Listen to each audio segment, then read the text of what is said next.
लक्षण बताए। दो प्रकार की, दो विशेष भक्ति में बाधा बनने वाले भक्ति कैसी हो तो दो लक्षण बताया। अहैतुक्य प्रतिहता, अहैतुकी हेतु रहित निष्काम, भगवान कुछ दे ऐसी की गई भक्ति, ये भक्ति नहीं है, ये क्या है, ये व्यापार है। नवई भक्त्या सवई वणिक, जैसे दुकान में 100 रुपए लेके गए और 100 रुपए देने पर ही 95 रुपए का सामान दिया तो 5 रुपए के पीछे महाभारत पकती है। क्यों?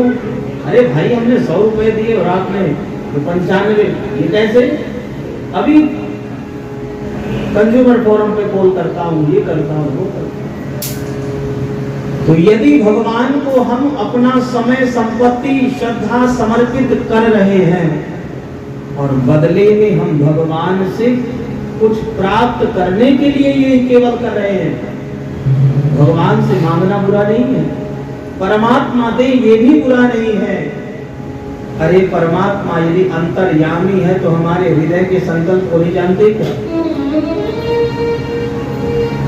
दूसरी बात, जब हम किसी सामर्थ्यवान व्यक्ति के पास मांगने जाते हैं तो हम अपनी परिस्थिति के अनुसार मांगते हैं। मान लो हमें कुछ चाहिए और वर्तमान में हमें 10,000 की आवश्यकता है, तो हम जिसके पास जाएंगे उससे क्या मांगेंगे कि भैया एक काम करो, थोड़े दिन के लिए 10,000 दे दो, 1 हफ्ते में लौटा देंगे। तो हम जब मांगते हैं तो अपनी परिस्थिति को देख के मांगते हैं, पर जब देने वाला देता है तो वो अपने सामर्थ्य के अनुसार देता है। जब हम मांगेंगे भगवान से तो उतना ही प्राप्त कर पाएंगे जितना हमारी इच्छा है, लेकिन जब परमात्मा देंगे तो वो अपनी अनंत सामर्थ्य के अनुसार अनंत देंगे, और इतना देंगे कि हम इस जन्म में क्या जन्म तक उसे संभाल भी नहीं पाएंगे। इसलिए पहली श्रेष्ठ भक्ति निष्काम है और दूसरा निष्कपट। यदि भक्ति के साथ कपट है तो ऐसी कपट युक्त भक्ति भी श्रेष्ठ नहीं है। हम ऐसा करते हैं, पूजन पाठ हो तो पता चल जाता है कितने बड़े हम निष्कपटी हैं या कपटी। इसलिए हेतु रहित निष्काम और निष्कपट भक्ति ही श्रेष्ठ भक्ति है। ऋषियों, यही मनुष्य मात्र का परम धर्म है।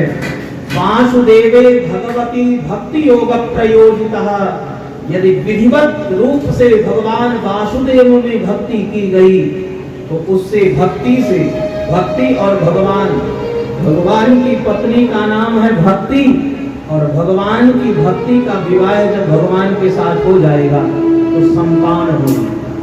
विवाह के बाद क्या होता है?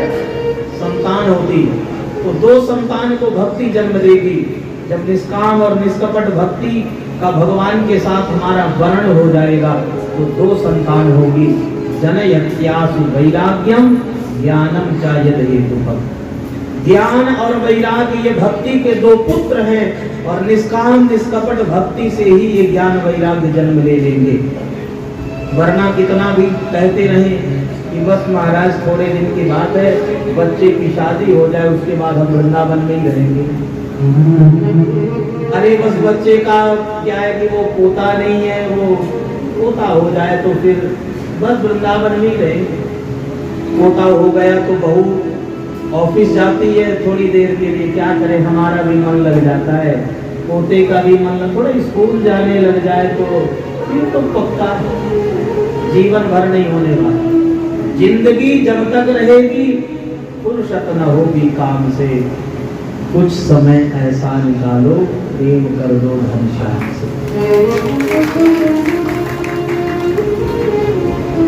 इसलिए वासुदेवे भगवती भक्ति योग प्रयोजितः जनयत्याशु वैराग्यम। देर नहीं लगेगी, जनयति आशु वैराग्यम, विधिवत भक्ति हो जाएगी तो आशु शीघ्र ही भक्ति पुत्र को जन्म देगी, उनका नाम है ज्ञान वैराग्य।